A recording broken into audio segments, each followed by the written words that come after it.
In this video, we're going to answer the question, what is a chunk? When you first look at a brand new concept, it sometimes doesn't make much sense, as shown by the jumbled puzzle pieces here. Chunking is the mental leap that helps you unite bits of information together through meaning. The new logical whole makes the chunk easier to remember and also makes it easier to fit the chunk into the larger picture of what you're learning.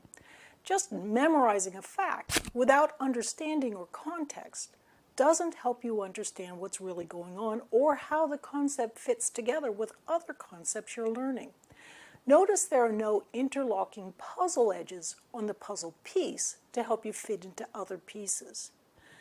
We talked earlier about working memory and how those 4 slots of working memory appear to hang out in the part of your brain right behind your forehead, known as the prefrontal cortex. When you're focusing your attention on something, it's almost as if you have an octopus, the octopus of attention, that slips its tentacles through those 4 slots of working memory when necessary to help you make connections to information that you might have in various parts of your brain. Remember, this is different from the random connections of the diffuse mode. Focusing your attention to connect parts of the brain to tie together ideas is an important part of the focused mode of learning. It is also often what helps get you started in creating a chunk. Interestingly, when you're stressed, your attentional octopus begins to lose the ability to make some of those connections. This is why your brain doesn't seem to work right when you're angry, stressed, or afraid. Chunks are pieces of information, neuroscientifically speaking, that are bound together through meaning or use. You can take the letters P, O, and P and bind them together into one conceptual, easy-to-remember chunk, the word pop. It's like converting a cumbersome computer file into a zip file. Underneath that single pop chunk is a symphony of neurons that have learned to sing in tune with one another. The complex neural activity that ties together our simplifying, abstract chunks of thought, whether those thoughts pertain to acronyms, ideas, or concepts, are the basis of much of science, literature, and art. Let's say you want to learn how to speak Spanish. If you're a child hanging around a Spanish-speaking household, learning Spanish is as natural as breathing. Your mother says, "Mama," and you say, "Mama," right back to her. Your neurons fire and wire together in a shimmering mental loop, cementing the relationship in your mind between the sound "mama" and your mother's smiling face. That scintillating neural loop is one memory trace, which is connected, of course, to many other related memory traces.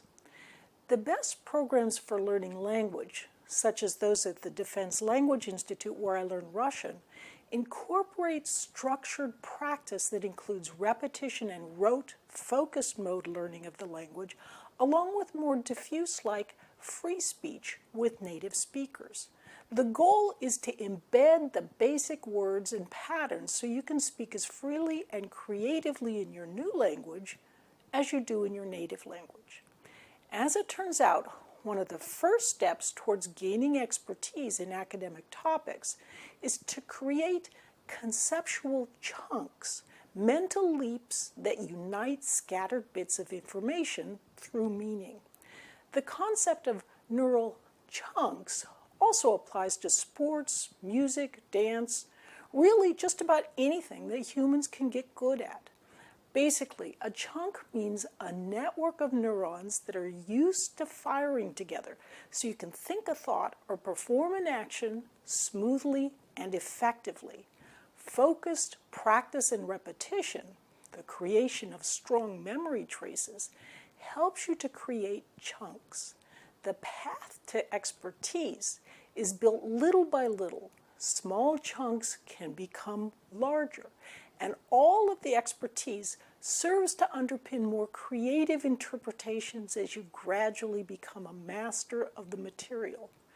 In other words, As you'll see later, practice and repetition in building chunks aren't all you need to become a truly creative master of the material you're learning. Chunking helps your brain run more efficiently. Once you chunk an idea, a concept, or an action, you don't need to remember all the little underlying details. You've got the main idea, the chunk, and that's enough. It's like getting dressed in the morning. You just think one simple thought, like, I'll get dressed. But it's amazing when you realize the complex swirl of underlying activities that take place with that one simple chunk of thought.